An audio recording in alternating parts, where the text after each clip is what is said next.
Como vocês viram, nós tivemos um problema técnico aí, repetimos a matéria a respeito dos restaurantes, que devem ter um aumento da movimentação agora no final de semana, por causa do Dia das Mães, e eles reclamam das limitações que são colocadas em quase todos os estados. O protocolo de segurança limita bastante a ocupação, mas o delivery pode compensar, porque certamente no Dia das Mães, muita gente vai querer comemorar em casa, né, com juízo também, porque em casa também há esse risco de contágio, mas de qualquer modo, se espera uma movimentação grande. Aliás, o Dia das Mães é a segunda melhor data para o comércio de modo geral, só perde para o Natal.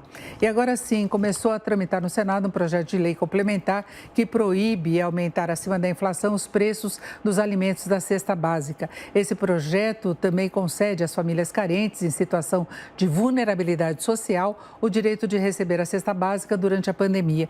E para falar sobre esse assunto, nós recebemos o Hugo Garbi, que é economista especialista em finanças pessoais. Boa tarde, Hugo. Boa tarde, Denise. É um prazer estar com vocês aqui na Jovem Pan. Pois é, Hugo. Olha, Denise. É um projeto bastante difícil, não é? De você tentar conter os aumentos, limitando essa elevação de preço, porque tem toda uma situação de custos envolvida, não é?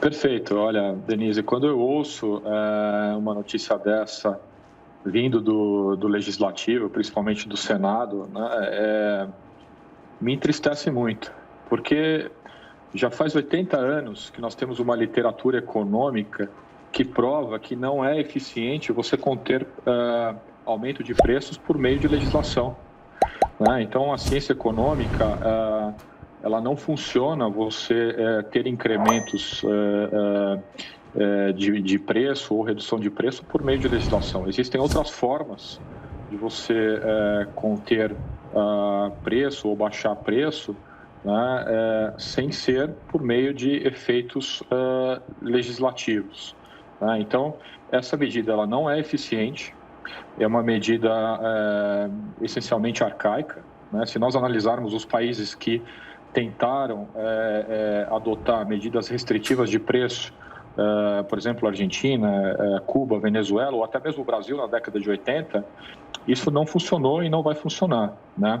Então, existem outras maneiras de conter preços ou até baixar preços no momento como esse que nós estamos vivendo, no meio de uma pandemia, né? Como, por exemplo, medidas de vertentes, né, de políticas fiscais contracionistas, onde você reduz impostos e, de uma maneira geral, consegue baixar preços da cesta básica, mas não por meio de um projeto de lei, né, vindo do Senado. Isso não é eficiente, de uma forma geral. Inclusive a gente tem isenção de vários tributos em cima dos produtos que compõem a cesta básica para tentar deixar menos caro, né, todo o produto de consumo básico. Nós tivemos muita discussão no ano passado, por exemplo, em relação à questão do arroz, que houve até uma redução do custo de tributação, do custo tributário para a importação do produto, para tentar aumentar a oferta, e nem por isso o arroz cedeu demais de preço, né? Exato. A política fiscal contracionista, a redução de impostos e o incentivo do governo para baixar preços de cesta básica, de uma maneira geral, ela é uma política eficiente, é uma política que funciona.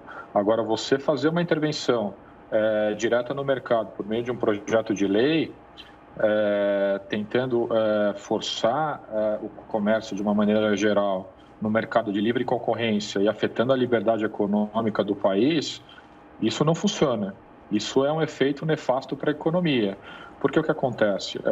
Você forçando o comerciante regional da esquina da sua casa a manter um preço específico, ele simplesmente pode tirar esse produto do estoque, né? Agora, no mercado de livre concorrência, quando você deixa os preços arbitrarem livremente, se ele cobrar um preço muito caro, o consumidor tem a livre escolha de ir para o outro comércio e comprar o produto mais barato, né? Então, dessa forma, é comprovado mundialmente na literatura econômica, na literatura acadêmica da ciência econômica, que funciona, né? Então, de uma forma geral, do meu ponto de vista, o Senado ele precisa se atentar e dialogar mais com os economistas.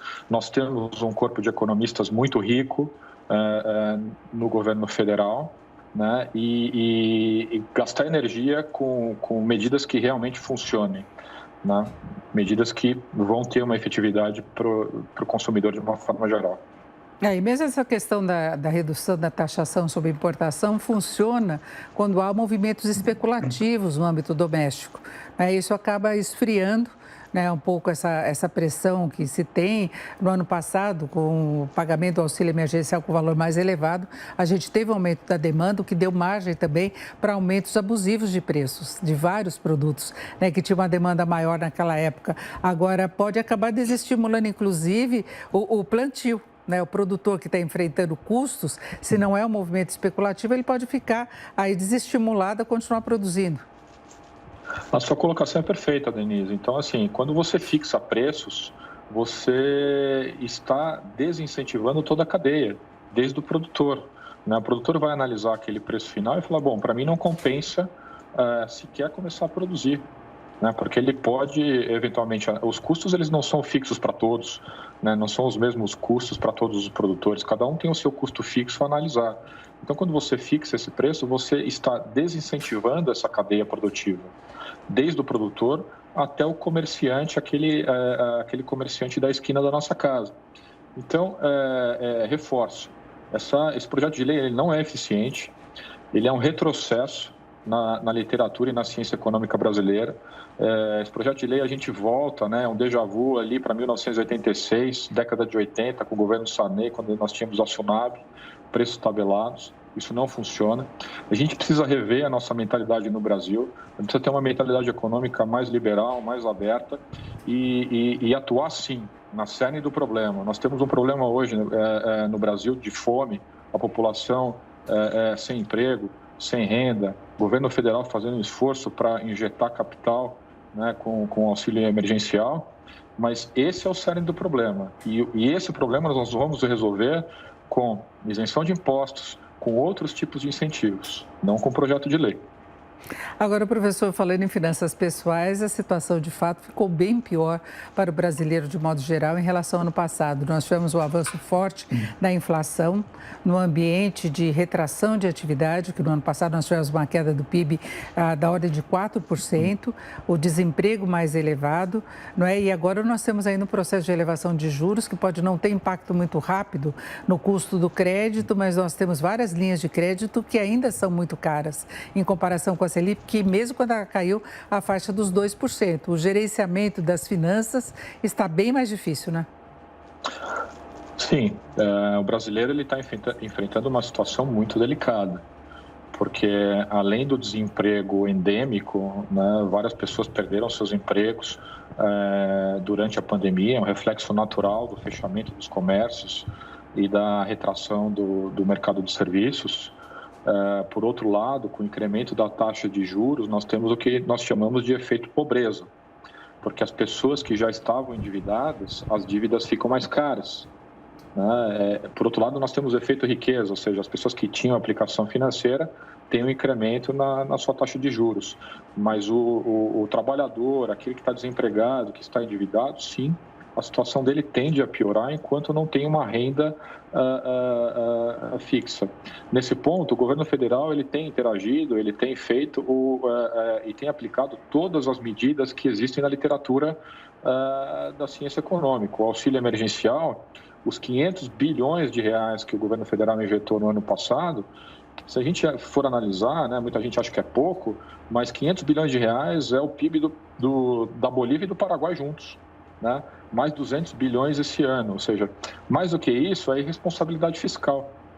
Né? Então, assim, o que a gente precisa nesse momento é um diálogo político muito forte entre governo federal e governo estadual. A gente precisa de responsabilidade do legislativo e do executivo, né? E que eles gastem energia com medidas essencialmente efetivas. Não gastar energia, né, com projetos de lei como esse absolutamente ineficientes e que, no meu ponto de vista, são um retrocesso de 30, 40 anos na ciência econômica brasileira. Não criar uma situação artificial. Você pode dar suporte financeiro à população, que foi feito isso no ano passado, está sendo feito agora. Como o governo já gastou demais em 2020, neste ano, o auxílio emergencial é bem mais restrito, tanto em valor como número de beneficiários, né, que agora pode até ser revisto, que muita gente que teria direito acabou ficando fora quando eles fizeram um corte, porque também teve muito abuso no ano passado, mas talvez seja esse o caminho, a ampliação do Bolsa Família, é o suporte financeiro para garantir a condição de consumo mínimo, básico, não é? Perfeito, eu acho que esse é o caminho, né? E todos os países, se a gente analisar de uma forma geral, os Estados Unidos têm ido por esse caminho, a Alemanha tem ido por esse caminho, a França, os países europeus de uma forma geral. Não existe outro caminho, nem nada na literatura econômica que fale diferente. É a política keynesiana, é a política liberalista, né, que nós temos há 80 anos no mundo. No momento de crise, o Estado precisa estar presente. O Estado precisa ajudar a sua população. E é isso que o governo federal tem feito. Com 700 bilhões de reais, quase daqui a pouco 1 trilhão de reais em auxílio emergencial, fomentando a economia, fomentando o consumo, fomentando o crescimento econômico. Agora, nós precisamos ter diálogo, nós precisamos que todos os estados e toda a agenda política esteja voltada para esse objetivo. Não adianta, nesse momento crítico da história econômica e da saúde pública do Brasil, o governo federal ou alguns governos estaduais remarem para um lado de forma positiva e nós termos agenda política, né, de alguns, com projetos de lei ineficientes que não vão ajudar a população em absolutamente nada. Exatamente, e se preparar para a pós-pandemia também, porque nós podemos ter uma situação diferente em relação ao mercado de trabalho, aumento da pobreza, que é o que já se verificou desde a virada do ano, quando foi interrompido o pagamento do auxílio emergencial, questão de inflação, de juros e todos esses problemas, né? O preparo da pós-pandemia, ele é fundamental, né? Então, assim, o processo de ajuda e de auxílio emergencial durante a pandemia ele é importante, mas o pós-pandemia também é essencial. Precisa ter um planejamento de crescimento econômico e de desenvolvimento e da retomada da geração de emprego e renda para a população. A economia ela só consegue voltar ao seu eixo numa quebra econômica, numa economia de guerra como nós vivemos hoje, se nós tivermos uma política clara de retomada econômica, de crescimento econômico e um planejamento de longo prazo. Então, taxas de juros, crédito para os pequenos, médios empresários. Né? Quem gera grande parte dos empregos no Brasil são os pequenos e médios empresários. Nós precisamos dar crédito para esse pessoal, para que eles consigam retomar os seus negócios, né? E voltar a gerar emprego e renda. Então, grande parte da retomada econômica parte desse ponto de vista em termos de crédito para esse pessoal, para esses empreendedores, e para que nós tenhamos uma agenda clara de retomada do crescimento econômico no Brasil. É isso, nós ouvimos o Hugo Garbi, que é economista, especialista em finanças pessoais. Hugo, muito obrigado, uma boa tarde, um bom final de semana para você. Eu que agradeço, Denise, uma boa tarde para vocês. 16 horas e 32 minutos.